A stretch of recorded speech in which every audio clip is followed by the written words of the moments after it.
Imagine a world where the atom was the absolute smallest thing, uncuttable, indivisible. That was the belief for centuries.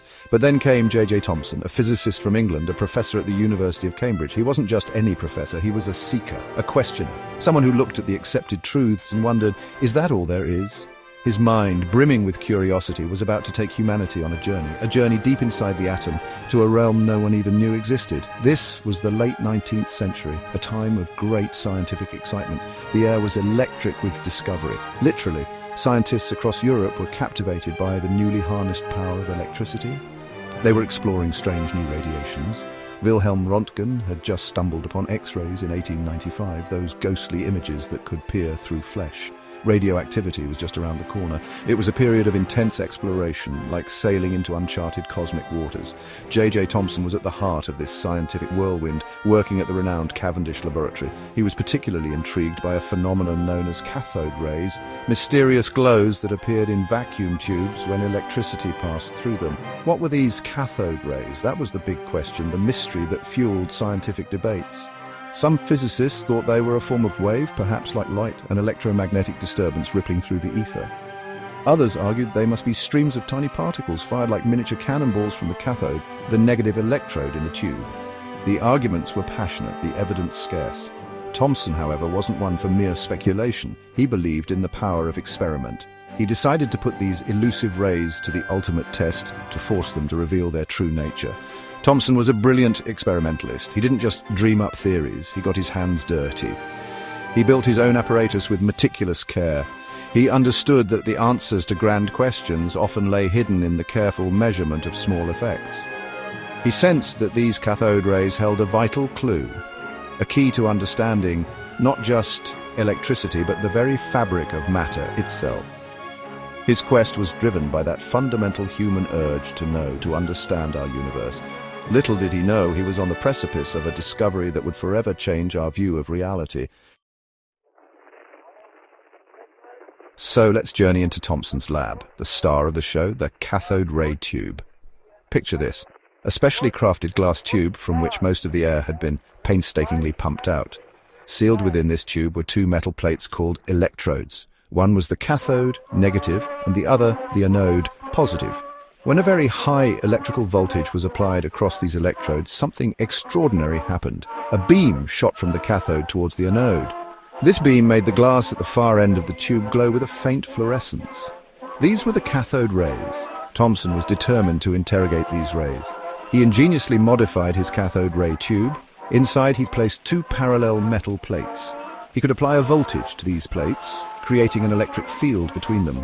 If the cathode rays were composed of charged particles, this electric field should exert a force on them, causing them to swerve.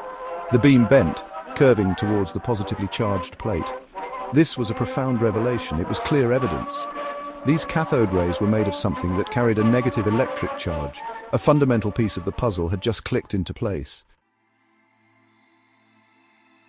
The numbers flowed from Thomson's calculations.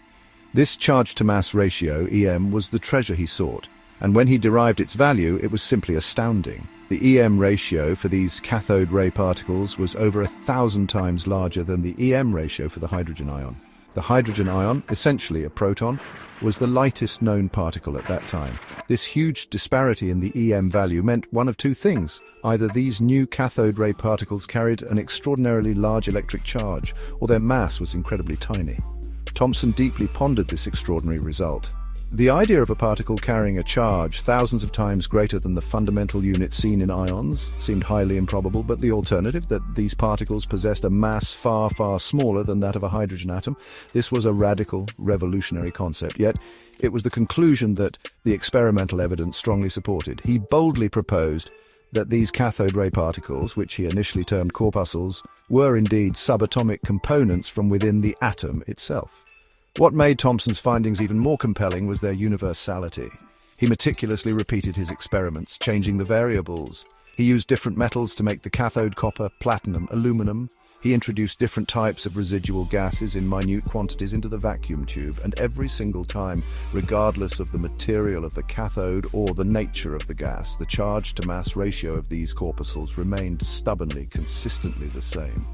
This was a crucial piece of evidence. It meant these particles were not unique to any particular substance. They were a fundamental constituent of all matter, and so in 1897 J.J. Thomson announced his groundbreaking discovery to the world. He had found the electron, the first elementary particle to be identified. A tiny entity carrying a fundamental unit of negative electric charge. He even managed to make an early estimate of its mass, concluding it was approximately 1/1800th the mass of a hydrogen atom. Imagine that. Something almost 2,000 times lighter than what was believed to be the smallest, indivisible unit of matter. The ancient Greek concept of the atomos, the uncuttable, had been overturned. The atom had parts. The announcement sent ripples throughout the scientific community. Initially, there was skepticism.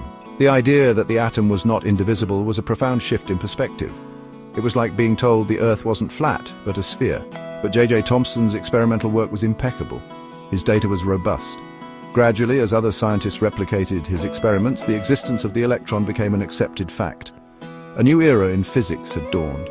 The discovery of the electron was like a key unlocking countless doors. So many previously baffling phenomena suddenly began to make sense. Electric current, that flow of charge through wires. It was now understood to be the movement of these very electrons. J.J. Thomson's peek inside the atom didn't just change science, it fundamentally reshaped human civilization.